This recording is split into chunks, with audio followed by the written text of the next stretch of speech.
Welcome in, welcome in, welcome in. Hockey Talk Show. Live with you here on draft day. We have a complete show lined up and ready to go for you guys this evening. 6:20 p.m. in the East as our time to start the broadcast. Important to put that out there because things are evolving. Things are moving quickly here. There's a lot of trade chatter out there. And we're on top of all of it. For instance, we heard just before we started our broadcast, Lou Lamoriello, general manager for the New York Islanders, Paul Fenton, newly minted general manager of the Minnesota Wild, long conversation on the draft floor. Does it mean something? Does it not mean something? There's all sorts of conversations. Lots of conversations happen on the floor. They could be talking about a lot of things, but are they talking about Anders Lee? Are they talking about Jason Zucker? Are there moves on the table? We have the absolute last-minute rumors for you on this episode. Plus, prices are getting awfully high in the National Hockey League. Kevin Hayes signing. What does that mean for Anders Lee? What does that mean for Mitch Marner and the rest of the free agents going into July 1? Lots to talk about there. Joe Thornton. Justin Williams, do they come back? Goalie situations. Carolina, not looking so great. New York Islanders, we'll see what happens. We have new ownership in Arizona to talk about, and we'll do a little bit of a draft preview. But like I said, this show is going to be dominated by trade rumors and a whole hell of a lot of trade rumors. If you're on Facebook or YouTube, say hello, thumbs up, share this on your Twitter or Facebook. We got lots to get to on this episode of the Hockey Talk Show.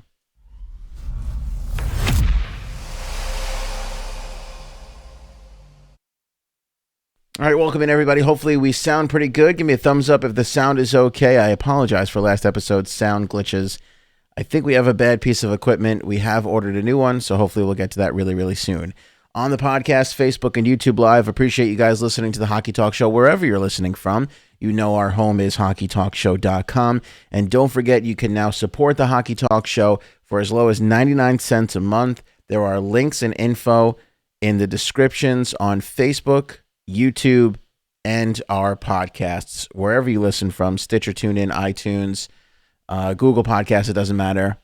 Consider clicking that link and supporting us with 99 cents a month. That is so small and really goes a long way.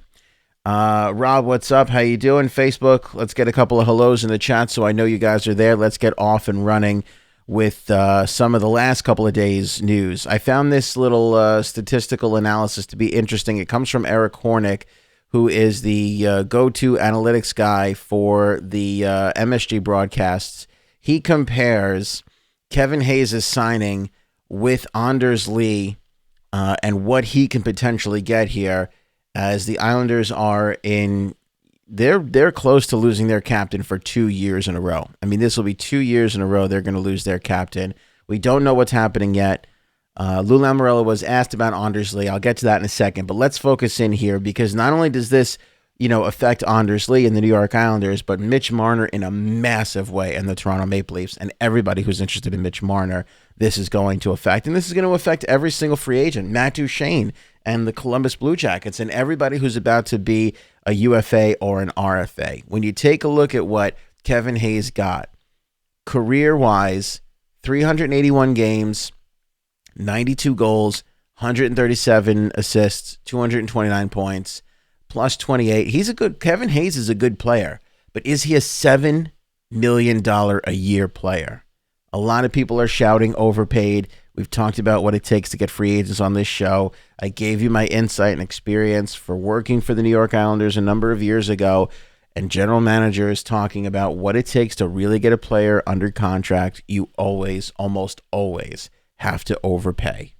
And the Flyers overpaid for Kevin Hayes. And we talked about how, why would somebody sign a contract in June, especially a couple of days before they're about to be a free agent? Because they're getting overpaid. They're getting a deal that they're not going to be able to get on the free market. And that's what Kevin Hayes got, and all the power to him.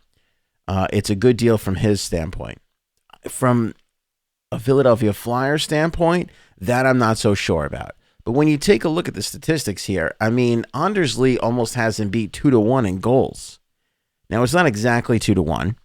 And Anders Lee has a couple more games under his belt, around 40 or so.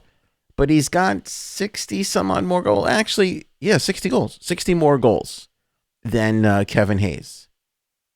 So Anders Lee is going to command, at minimum, $7.5 million.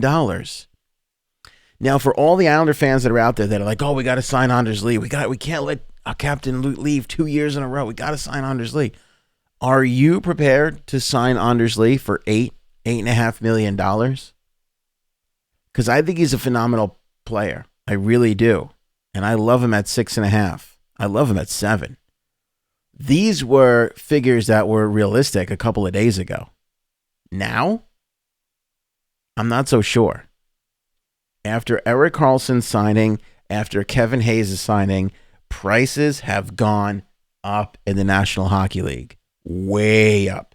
And we don't even know where the salary cap is going to fall. I mean, we still don't know.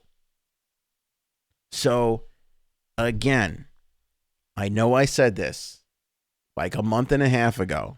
I know I was one of the first hockey brains to say this. I stand by it to this day. You've got to get used to the idea of Anders Lee leaving the New York Islanders. He might be pricing himself out. Paul Fenton might be willing to pay him $8.5 million. Might be willing to pay him $9 million. I don't know if that's a smart move for the New York Islanders. I just don't. And I don't know if Lou Lamoriello wants to hamper himself with an 8-year, $8.5 million deal on Anders Lee. Could pay off. I like Anders Lee. If he gets that money, I'm not going to be sour about it. If he signed tomorrow for 8.5 over 8 years, I would say good move on the part of the New York Islanders. But again, especially with players like Anders Lee, who are gritty as hell, who go to the front of the net, who battle in the corner, those guys tend to break down. And you're going to be paying for that contract in the last 2 to 3 years. You know, as his body breaks down. You hope it doesn't, but you're going to be paying for it in the end. Tough scenario for the New York Islanders as they try and keep their captain under contract. They also have Robin Lehner under contract. We'll get to that in just a moment here. This comes from JD Bunkus, who is a radio personality up in Toronto, who commented on Mitch Marner's status just a couple of days ago. Again, Marner is the crown jewel in the free agent world, UFA or RFA. So we keep our eye on Mitch Marner and what's going to happen with him. This is what JD Bunkus said. The Marner stuff is wild. Local kid poised to play on his boyhood team in their most competitive cycle since the salary cap was put in place, is seemingly willing to risk being traded over the slight of being asked to take less than Austin Matthews and John Tavares.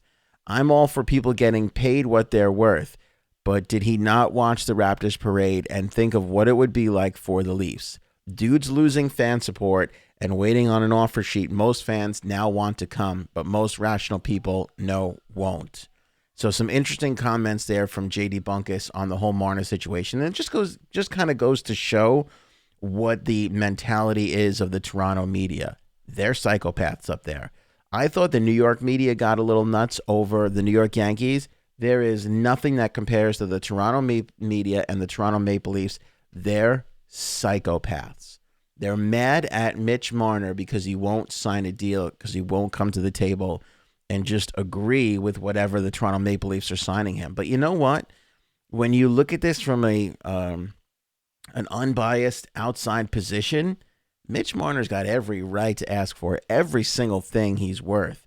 And if I was Mitch Marner putting up 90 points a year, I'd be pissed off too that I am automatically assumed to be behind Austin Matthews and John Tavares in this scenario.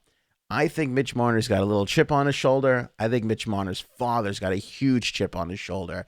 And I don't think that Mitch Marner and his family and his agents are going to make this easy for the Toronto Maple Leafs. Nor should they.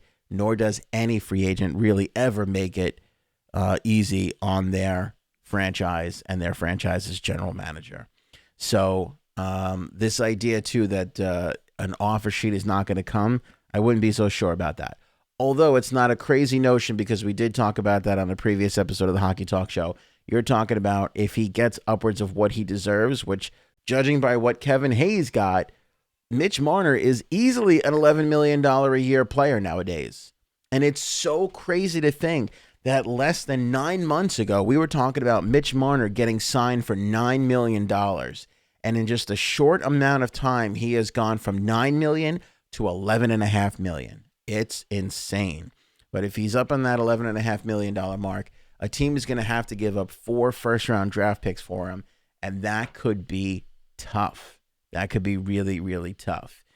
We are an hour and a half away from the 2019 NHL Draft in Vancouver. I will give you my quick preview on what I think. I don't have a ton of thoughts on the Vancouver Draft. I think there's going to be more sort of fireworks here with trades and trade rumors. But I do have a couple of quick thoughts, and let's do that right now.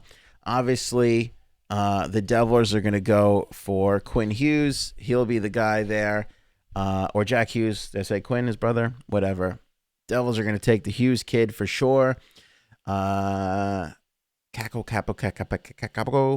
They're going to go with the New York Rangers. That's done. Caco's going there, no doubt about it. The Chicago pick is interesting to me.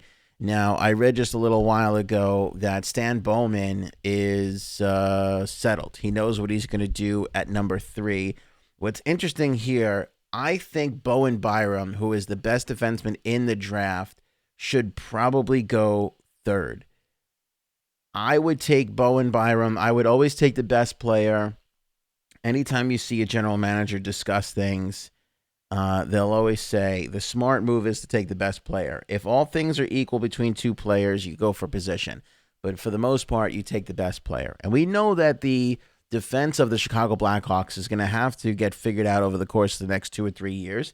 And it takes 4 to 5 years to develop some of these young defensemen, especially the early draft selections. Like, look at Victor Hedman. Took a really long time for him to settle in, but he got there. Bowen Byram is going to be the same exact thing. Guy's a stud defenseman. He could fall, though. Alex Turcotte is interesting because he is from Chicago. And I wonder, this is my first little, if you don't know anything about the draft, my first little, let's look out for this. The first interesting moment is going to be, what do the Chicago Blackhawks do at number 3? Do they take Alex Turcotte and go for the hometown kid? It's not a bad move. Or do they go for what I think is the clear-cut number 3 choice in Bowen Byram? To me, this is almost that Duchesne, Tavares, Hedman draft all over again. Hughes and Kako, they're going to be just fine. And then you got this third thing, and remember that year, people were like, whoa, maybe Hedman might go to the Islanders now at number 1 and all this stuff. And it never happened. That draft was selected in the right, proper order. And it was all done in the right manner because Tampa knew that what they were going to get with Hedman, and they knew they had the 3, 4, 5 years to let him develop and become the dominant defenseman that he is today. And I see the Chicago Blackhawks being in that similar situation. They have the time, they have the patience, they can let him develop, and it won't be much of an issue for them. So to me, the first little interesting note is Bowen Byram, Alex Turcotte, who goes number 3 for the Chicago Blackhawks. I mean, we could be looking at scenarios here where Bowen Byram falls to the Kings at number 5, which, I mean, could you imagine in 4 years, this kid next to Drew Doughty? That's a hell of a defense. I mean, if you're a Kings fan, you got to be excited about that. One of the kids I really love is Cole Caulfield. Kid had 172 points in 64 games. An electric offensive presence. Cole Caulfield, I like a whole bunch. Again, Hughes, Kako, no doubt about it, 1 or 2. But you're talking about the first 6 or 7 prospects in this draft being really good. Really, really good. And I know you got juniors and you got all these different leagues and nothing is the NHL, but I'm sorry, 172 points, 72 goals in 64 games. That's damn impressive. That's impressive. So I like Cole Caulfield a whole hell of a lot. And I think seeing where he falls in that 1 through 6, actually, I should say in that 3 through 7 range is going to be super interesting. Now, at number 8, you have the Edmonton Oilers. This is the 10th time in 11 years the Edmonton Oilers are picking in the top 10. That's disgusting. You talk about a dysfunctional, awful franchise. That is exactly what the Edmonton Oilers have been for the last 10 years. 10th time in 11 years, they're picking in the top 10. Disgusting. Things turn around for you guys this year, though, Edmonton Oilers fans. You got Kenny Holland back in the mix. The guy is known for late-round picks. Yeah, the general manager doesn't make the 6th-round picks for the most part. That is your, head scout. But he's the guy who hires the head scout. So have a lot of faith. Your turnaround is here. You guys are ready to go. Enjoy it while you can, damn it. And finally, Edmonton is not the last loser franchise I want to discuss with you guys today. I do want to talk about the Vancouver Canucks, who redefine losers. I mean, after all, the draft is in Vancouver. And let's take a look at how terrible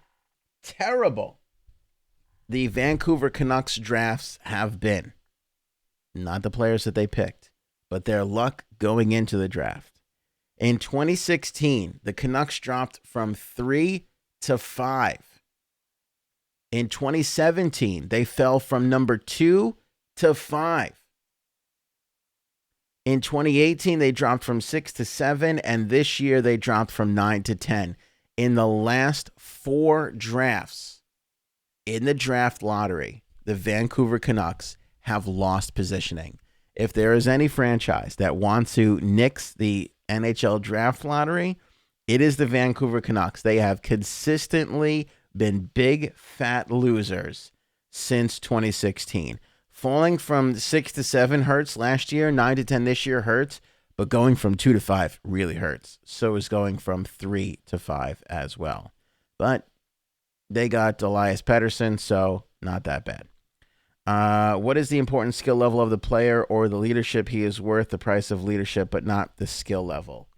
Rob, you lost me there. You wrote that a while ago, and I've moved way past that, whatever the hell we were talking about a couple minutes ago. So I'm sorry, man. Ask the question again. I will definitely get to it. So yeah, as we started the show, Lou Lamoriello and Paul Fenton having a long discussion on the floor. NHL awards were great, by the way. I got to say there were a lot of lovely moments. By far, Carey Price and the kid, that was a beautiful moment. The NHL has done a wonderful job of orchestrating these just lovely, lovely occurrences. I thought Kenan Thompson was a phenomenal host. He was hysterical. The old Mighty Ducks bits. His favorite players are the black players bits. He came right out. I think his first joke was, "I'm not a Subban." I mean, just hilarious. Just hilarious. All around, did the Charles Barkley thing. Really, really good. I did like the minor league reporter bits. I love those a lot. The part where the minor league reporter referred to Sidney Crosby's lips as delicious or something like that. I mean, just hysterical. All right, now we know. This is going to be the Lou Lamoriello tracker this episode. Now we know that Lou Lamoriello and Joe Sakic have been in conversation for quite some time. So this is kind of the fun part about the draft, because right now, and for the last hour and a half, 2 hours or so, all the general managers have been on the floor. They do have to report to the floor well before the 8 o'clock start. So there's nowhere else for you to have discussions other than in front of everybody who's allowed in the arena. And who's allowed in the arena before 8 o'clock but the media. So you got all the media people just chiming in with, oh, this one's talking to that one, and that one's talking to this one, and all this sorts of crazy stuff. So we're starting to get these things trickling in. Lou now talking to Joe Sakic of the Colorado Avalanche, talking to Paul Fenton earlier. Joey asking Letty for Zucker. Could be. I brought up the NHL awards because I did want to mention Jason Zucker, who got an award, was there representing the Minnesota Wild, which was super tough considering that they tried to trade him twice now in the last 6 months. Super tough if you're Jason Zucker. That is not easy to do showing up to work every day knowing that your team wants to trade you. And then you go to something like the NHL awards where you're accepting an award. You've done something worthy of an award, and you're representing a team that can't wait to get rid of you. That's really tough. That is really tough. So kudos to Jason Zucker for just being a true professional and representing his franchise and himself and his family, because that's not an easy thing to do. A lot of people can't do that. I have a difficulty doing that myself in my own personal life. So good for Jason Zucker there. Joey asks, Letty for Zucker. Maybe. Could also be a discussion with Anders Lee. Who knows? Maybe there is a little bit of a swap as far as, we'll give you his rights. If the discussions between Anders Lee and Lou aren't going well, maybe they swap rights so that Paul Fenton can get an extra year for Anders Lee. I wouldn't be surprised by that. Is that likely? No. I would say it's not likely, but I would say it's definitely possible. If Lou's looking at this and he's going, you know what, this isn't going to go anywhere. Nothing is going to change in the next 3 days. We're so far apart. I can't make these commitments to Anders Lee. He might swap him out for a 4th or 5th round pick. I mean, it's just rights at this point. That could be possible. And that could be super important for Minnesota, who can get an extra year out of it. We'll see what happens. Illuminator, I will not show the draft today. I was thinking about doing the show during the draft. That might be a possibility tomorrow morning. We might do maybe rounds 2 through 7. I can't guarantee that. But I like actually doing these things before. Kind of gets us ready for it, gets us poised for it. And then we'll have a reaction to it. We'll see, after the draft, we'll talk about it. We'll talk about what happened. I think it's a little bit more fun that way, because then we could all just sit back and just watch the draft ourselves. I think it's a little bit easier that way. Who do you think the Wings will draft at number 6, and do you think they will make any trades? I don't think the Wings make any trades because they are right on that cusp of getting somebody who's pretty good. You know what I mean? 8, 9, 10, 11. Now you're talking. I mean, the Flyers have already offered up their 11th pick. What was the other thing I heard? Buffalo is picking at 31. That's their second pick in the draft because they have the 7th pick. They're offering that up. The sort of the mood of this draft is a guy you can get at 8, you might be able to get at 14. So I could see a lot of movement, guys trying to pick up second-round picks. This is where general managers are going to do a lot of teasing and poising and, go over to other guys and go, look, I like the guy that I could probably get in your spot at 14, but my scout kind of likes this other guy. What do you want to, if I can get something, and he does like this guy in the 3rd too. So if I could pick up your 3rd, they'll do a lot of that garbage. There's a lot of that sort of poison and trash talking kind of going on. So we'll see what happens there. But I think, as I said, just a couple of moments ago, you got Cole Caulfield, you got Bowen Byram, you got a couple of prospects where, because Chicago is such a wild card, you can start to see some big players slip. And as we've seen in drafts, especially the last 2 years, Zadina was one of them, where one team, I think it was it Kotkaniemi that Montreal picked, and that kind of threw things for a whirl. And the next thing you know, a guy that could go 3 slips down to you at 7. That's possible in these early rounds, and I think it all hinges on what Chicago does. Do they go with Turcotte, who's the local Chicago kid, or do they go with Byram, who is the stud defenseman, the Victor Hedman-like defenseman, basically on availability, not on, he's not exactly like Victor. But kind of the way Hedman was at 3 in that 09 draft is where Byram is here in this draft. Does he then start to slip? And if Chicago doesn't take him because Colorado took Mikhail Makar, do they then go for one of the more offensive players? You know what I mean? And then he slips even further. And then where's LA thinking? Are they in love with somebody? Or do they, you know what I'm saying? So you can have a situation where this kid can slip. He can really, really slip.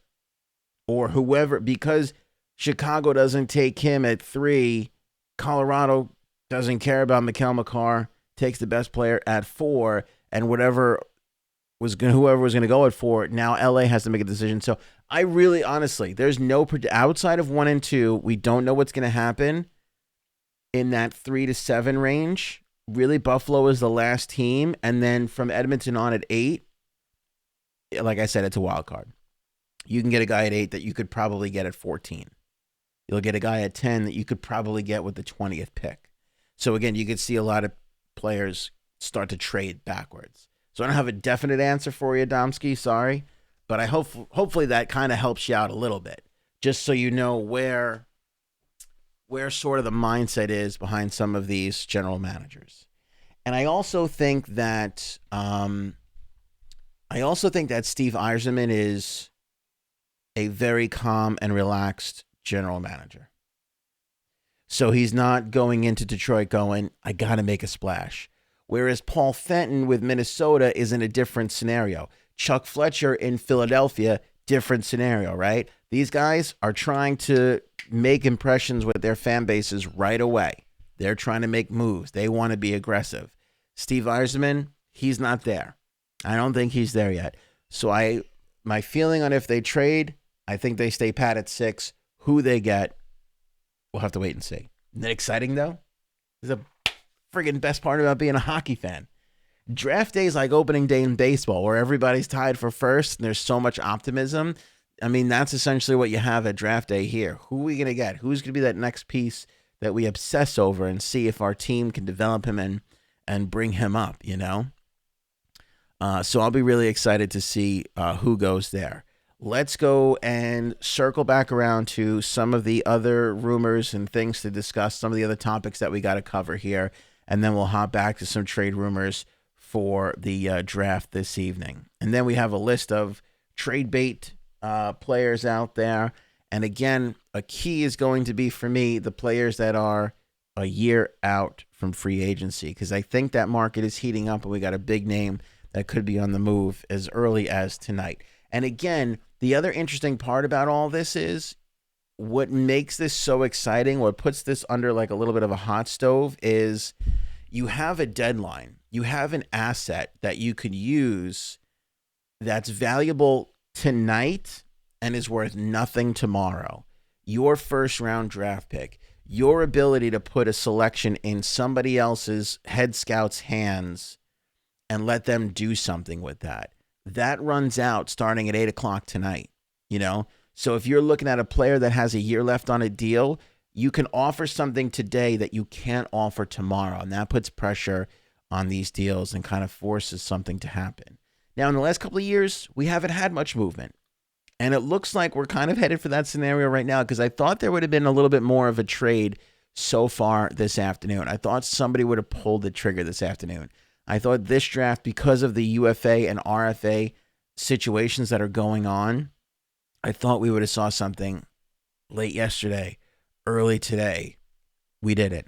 So could this be another completely quiet draft? It could be.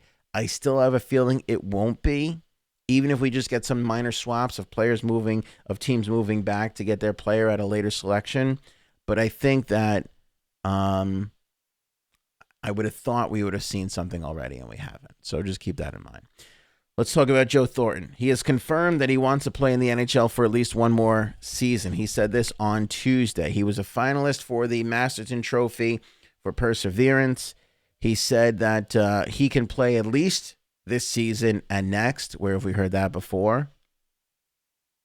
In his partner that went over to Toronto and now is looking to leave Toronto and go back to the West Coast, right? Now Joe Thornton is starting to have those conversations of, yeah, I can go this year and beyond. So he's going to sit down and he's going to talk with the San Jose Shark brass, but his desire to stay is definite. Whose desire is not to stay, it's not definite, is, let me see, where's my guy? Did I lose my Justin Williams post? There he is, Justin Williams. Justin Williams said that he hasn't made a decision yet, and he doesn't see one coming in the near future. So Carolina, for as great as you guys felt, things have really turned in a really, really bad way. I mean, in a really bad way. Now your captain, Mr. Game 7, the guy who really sort of carried you through the playoffs. He's one of my favorite players of all time. Killed my team in the playoffs. I almost didn't mind watching it because I love and respect Justin Williams so much. Is talking about, I don't know if I'm going to be back, and I don't know if I'm going to make a decision anytime soon. This could turn into another scenario where Justin Williams misses the beginning of the season and comes back mid-season or before the trade deadline, a la, what's his name? Carrie Underwood's husband, Mike Fisher. Similar thing to what Mike Fisher did, which is sit out the whole first part of the year and then come back just before the trade deadline, which you have to do if you want to play in the playoffs in the National Hockey League. That's why that happens. So not great news for the Carolina Hurricanes. We're on a wait and see with them. And then the other part of the bad news is these two guys on our screen right now, Peter Mrazek and Curtis McElhinney. They don't think they're going to bring back either one of them. Man, this is not good. When your general manager comes out and says, hey, you know our two goaltenders that literally were responsible for bringing us into the second round of the playoffs, sweeping the New York Islanders, and going into the third round of the playoffs, Eastern Conference Finals? Yeah. We're not going to be able to afford either one of them. Don Waddell said earlier this week, we're trying to sign them, but it doesn't look like we're going to get either signed. So if not, we'll go to the market and we'll see what's out there for July 1. I mean, if you're a Carolina Hurricanes fan, that is not what you want to hear whatsoever. Not what you want to hear whatsoever. Because, I mean, essentially you're saying, I don't have $5-6 million to pay you, Peter Mrazek. And these guys were huge in getting you there. Huge. Rob with a great point. Mrazek to the Jackets? Yup. They're certainly going to be kicking his tires. What about the Edmonton Oilers? They're desperate for some goaltending. This is the best news for everybody who is not a Carolina Hurricanes fan. Because if you're struggling with your goaltending or if you're losing Sergei Bobrovsky, this is the best thing you've ever heard. Hell, any one of these teams could sign both. I'm the Columbus Blue Jackets. I call up Peter Mrazek and I conference in three-way style, old school office, Curtis McElhinney. What could I do to get both of you guys here? I want to bring this magical tandem to Columbus. Now, if you're the Columbus Blue Jackets, you're excited. Because you're not going to pay Peter Mrazek what you would have had to shell out to keep Sergei Bobrovsky. And you're going to get goaltending pretty much as good, almost better in some cases. Bobrovsky is by far the more consistent goaltender. I know Bobrovsky's going to have a good year this year. Mrazek is a little bit more of a question mark. But maybe he's settled in. Maybe this is what he needed this season. So, great news for the Edmonton Oilers fans out there. Not so much for the Carolina Hurricane fans. This is horrible news for them. Horrible news. San Jose Sharks say they are hopeful in re-signing Joe Thornton and Joe Pavelski. I just don't see it. I don't see Pavelski taking less to stay there. Maybe he does. Maybe he feels like, hey, I'm just a couple of years away. He is 34. It is possible. But I think Pavelski's value is shooting through the roof. Because once you get past Panarin and Duchesne, and especially a lot of teams are going to be looking for great scoring, they're not going to mind paying high prices, and they're going to be looking for somebody they don't have to lock in for 7 years. And Joe Pavelski is a number one on that list. A number one. Let's keep it on the goaltenders here. It's the complete opposite for the New York Islanders. Robin Leonard said the other day before the NHL Awards, I want to stay in New York. This is where I want to be. Now, Lou Lamoriello did an interview the other day. They asked him where he was at with his free agents. He kind of gave you the Lou Lamoriello answer, which was practically nothing. I just, looking at him in his eyes, just thinking about this, I don't know if he was that hopeful for Anders Lee, but the sense I got with Robin Leonard was he wants to sign him, he wants to bring him back, but it has to be manageable. And I think Lou is being the hockey genius that Lou is. When you think about this, you got Ilya Sorokin coming down the pipe.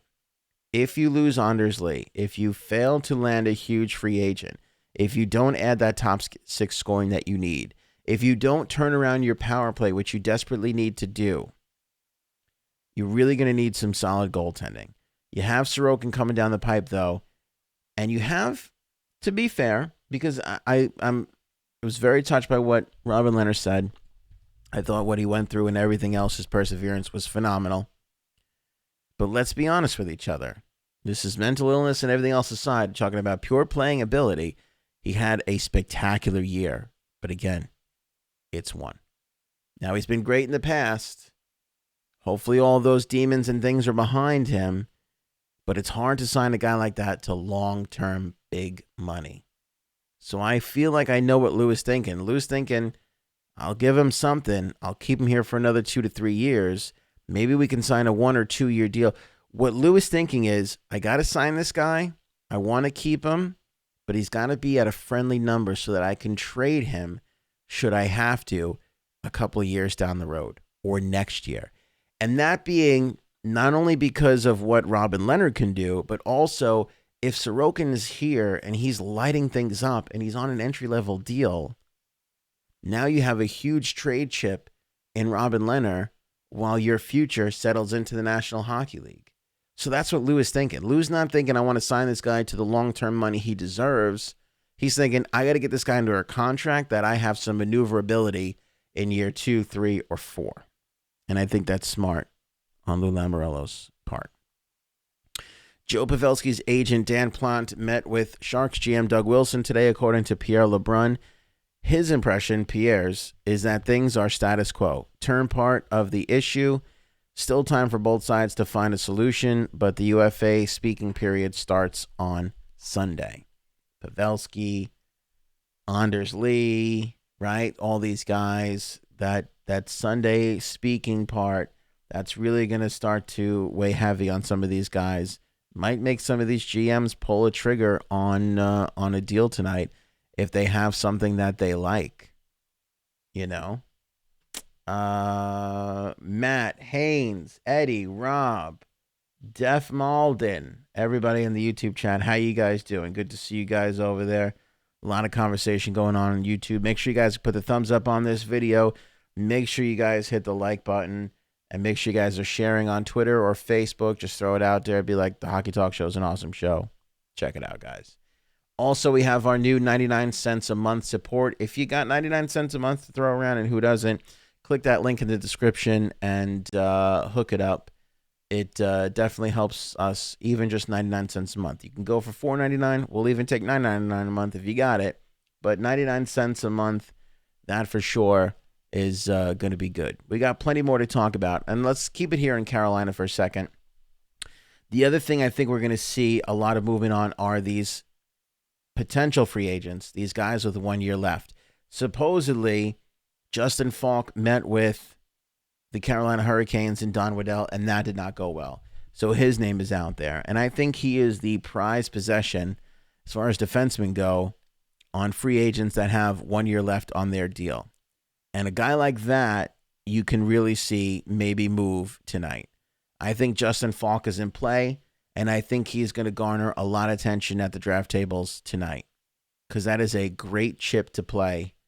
And who knows what return Don Waddell can get, because clearly the Carolina Hurricanes, under their ownership, they're going young and they're going inexpensive. So we'll see what happens. As far as ridiculous trade rumors go, I just heard PK Subban to the Toronto Maple Leafs. Give me a friggin' break. Don't make me laugh. Come on, guys. PK Subban to the Toronto Maple Leafs. I can't respect subpar trade rumors. And that one sucks. That one legitimately just sucks. PK Subban. They can't get Mitch Marner signed. They're going to go out and acquire a $9 million defenseman. I mean, who the hell is coming up with this garbage and then running with it? This is a legitimate report right now in Toronto. That's how insane they are. We can't get Marner for $11 million. We have to sign the biggest restricted free agent available out there, who's got a chip on his shoulder, whose dad's pissed because he gets, thrown in the back of the Tavares, Austin Matthews wagon all the time. But we're going to go out and get PK Subban for $9 million. You got to be kidding me. The interesting part about the PK Subban deal, and I am pretty surprised about this because I'm such a huge PK Subban fan. I like his style. I like his flair. I know general managers don't like guys who talk a lot, you know, but I think he's spectacular. He's generous. He's a good player. Did he have an off year this year? Yeah, he did. Is the Nashville Predators, are they looking at a little bit of a salary cap crunch? Yeah, maybe. But I can see them moving away from PK Subban. And the reason why is because Ryan Ellis, Roman Josi, Matthias Ekholm, they have like spectacular defense. They really, really do. They don't need PK Subban. They could get rid of that $9 million. I feel like PK was the move because you had to trade your franchise captain and Shea Weber, and who are you going to get back that's comparable? But as we've seen from the Nashville Predators, it's always a little bit of an offensive struggle for them. And the other part about that is some of the guys that were supposed to be filling in some of those offensive needs, a little bit inconsistent over the course of time. Some of those guys outside of Philip Forsberg and Ryan Johansson. So this flirtation and this idea of Matt Duchene, which has been a constant with the Nashville Predators, maybe they get that done. Maybe they finally bring in Duchene. And if they do, moving PK's $9 million is the easy move. That's the quickest way that you could legitimately get rid of, or I should say get rid of. That's the quickest way you could legitimately free up the money you need to go out and sign Matt Duchene. The other interesting note, and this is kind of crazy because when you look at some of the players who have no trade clauses, it's ridiculous. PK doesn't have a thing. He makes $9 million a year. And according to Cap Friendly, there is no move clauses on his contract. So he can go anywhere. And there's plenty of people that are going to pay for PK Subban and pay handsomely. Pay really handsomely. I mean, it's not crazy that the Maple Leafs would be interested in him. He definitely would help. But, I mean, you just can't. I don't even want to say it. I feel like we're all thinking it, but I don't even want to say it. I will whisper it. Marner for PK. Marner for PK? I can't even. I can't see that. I just can't see that happening. I legitimately can't see that happening. I mean, you can't sign Matt Duchene if that happens. You wouldn't turn down Mitch Marner if you're the Nashville Predators. You would really ease your issues of calming everybody down because you got all the offense you really need. You can sign some of your other guys like Johansson and the other guy there in Toronto that nobody's respecting, that they're just going to let walk. That's pretty talented. And you're getting the need that you need. You're getting a really good defenseman who's got some offensive upside, who's going to help your power play, give you an option outside of 44, You can keep Nazem Kadri. Kasperi Kapanen was what I was thinking of. It's kind of crazy talk. I don't even want to talk about it. I really don't. But now that I'm like, do you see me kind of working it out in my head? Like, wait a second, it could make sense. It's just going to be, who I don't want to be is Kyle Dubas, because he backed himself into a corner and he's getting into a scenario where he may have to trade Mitch Marner. I mean, it's kind of nuts.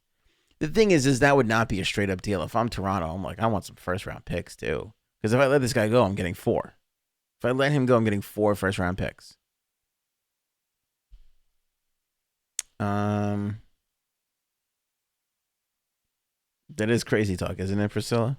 I mean, it is surely crazy talk. Yeah, if you guys notice, Eddie, I like Eddie, my old stinky gloves. It did not kill my grass. The gloves are no longer allowed in the studio. I used to have my gloves on the thing here. No longer allowed in the studio. They stink too much. Gloves got banned from the studio. We are under an hour away from the NHL Draft. There has been much progress in talks between William Karlsson's camp and the Golden Knights. Barring a last-minute hiccup, Pierre LeBrun thinks he'll see a long-term deal wrapped up in the next week or two for the top line forward. William Karlsson kind of gambled on himself and lost a little bit. He had a really good year. He's going to get a nice little contract, but he didn't have the year he had last year. You sign those one-year bridge deals believing in yourself, and then you fall short. It's really unfortunate. The other thing that's kind of not putting a wrench in things, but making things interesting, making things spicy. Alex Marullo, a billionaire, was approved to purchase the majority share of the Arizona Coyotes this past Wednesday with the Board of Governors. He's 55 years old. He's a billionaire. Andrew Barway, who they thought was going to be the answer in Arizona, is not. Gary Bettman said he is committed to trying to get a new arena in the right location in Phoenix. Why the Coyotes ever moved to Glendale is way beyond me. Why anybody thought that was going to be a good idea is way beyond me. Downtown Phoenix is where this team needs to be. They need to be rebranded as the Phoenix Coyotes. I would even go back and bring back the old logo and the jerseys. They are fan favorites. The Arizona Coyotes are dead. The Phoenix Coyotes are real. Is Alex Marullo legit? Everybody told me that. Andrew Barway is legit. Everybody told me that Andrew Barway had all the money in the world, and he came in and just barely kept his franchise afloat. He didn't invest any money. He didn't allow them to spend to the cap. Not to say that guarantees you anything, but at least shows a willingness from management. I will say this. They could have lost Oliver Ekman-Larsson, and they didn't. Kudos to them for that.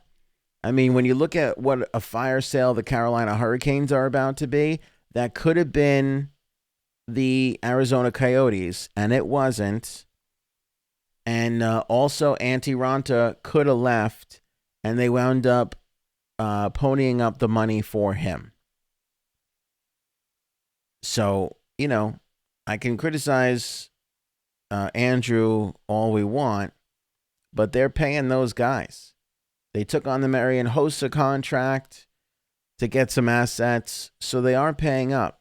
But, I'm talking about serious investment. And that's what this team needs. And they need a guy who's not only going to invest in the players on the ice, but the resources that it takes to get what this team needs off the ice. And that is an arena in downtown Phoenix. The fourth period, David Pagnotta reporting that noise surrounding Tyson Barrie is getting significantly louder. Wouldn't it be a surprise if the Avs reach the finish line within the hour, but we shall see. Things are heating up. Things are heating up, baby. Getting excited. Final questions. Let's throw it around the room. Anything you want to know, ask now or forever hold your peace. We will not talk again before the NHL Draft, which is about an hour away. The other interesting tidbit I wanted to just touch on is Roberto Luongo is expected to announce his plans for next season. He talked about this earlier in the week. Florida General Manager Dale Talon said it's totally up to Roberto. We've talked a couple of times. The decision is solely up to him. Whatever is best for him and his family, we're going to go along with whatever he decides he wants to do. Best case scenario for the Florida Panther fans in this situation, I mean, you have the potential to get Sergei Bobrovsky. Everybody feels like that is a predetermined conclusion, and maybe it is. I'm not saying it's not, but everybody seems to be pointing in that direction. You have a chance to get Artemi Panarin and add to that already pretty nice-looking offense. They're a young team. They'll have a huge window of opportunity. If I'm Roberto Luongo, I don't need any money, right? Unless he really made some bad investments. You don't need any money if you're Roberto Luongo. I'm going back to the Florida Panthers and I'm saying, look, I want to be here. I want to be the backup. I'll take whatever to make that work. I will sit back in my role, not only on the ice, but in the locker room. I'll know my role. I'll know my place. I want to be here for Sergei Bobrovsky. To me, if you get Bobrovsky and you get Roberto Luongo, even at his age, for 15 to 20 games a year, and everything he brings off the ice, it's a huge win. Huge win. I'm a big fan of Roberto Luongo, and I would love to see him come back for sure. Would love to see him come back. And I think coming back in a backup manner is the way to go. Why would they even want to trade Tyson Barrie? Again, going back to my point about Justin Falk, you're going to see a lot of guys who are pending free agents, restricted or otherwise, with no time left on their deals or a year left on their deal, start to get some serious consideration in the trade market. Why? Because, again, you have an asset that's about to expire within hours. Within an hour. And that is your draft pick. Those assets expire. That is it. You're done. You can't make that move anymore. If I'm trying to trade for Tyson Barrie and I'm offering up my first round draft pick and I lose that ability to put that piece into the deal, then I may not make another deal.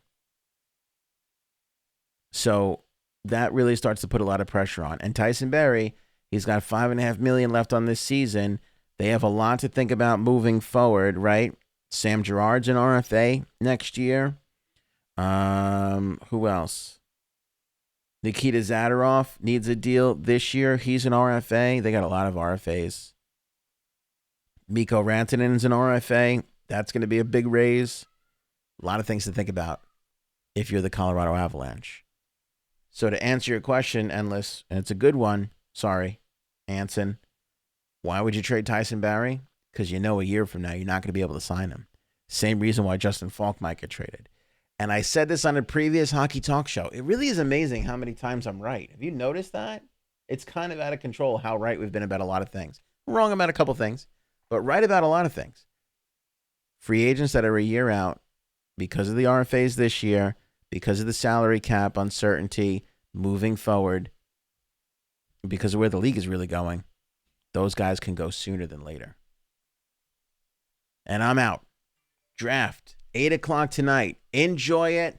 We'll be live tweeting on our Facebook page, so make sure you're following us on the Facebooks, at Hockey Talk Show on Facebook. We're there on Twitter and Instagram as well. It's all at Hockey Talk Show. You can get the link at hockeytalkshow.com. We'll just be texting some stuff out, but if any big trades go down, we'll be talking about it. We'll have discussions going, so make sure you're following on the Facebook page at Hockey Talk Show. Again, consider supporting the Hockey Talk Show for 99 cents a month. Links are in the descriptions above or below, wherever the hell that is. Good luck to your team tonight. Enjoy the draft. Maybe we'll see you after rounds 2 through 7. Maybe we'll see you during rounds 2 through 7. You never know. That's why you got to be subscribed and follow us on Facebook and YouTube. Have a great night, everybody. Thank you guys for the comments. I really mean that. Thank you. And if you can consider doing the support for 99 cents a month, I would really, really appreciate it. Enjoy the draft, everybody. Have a good night.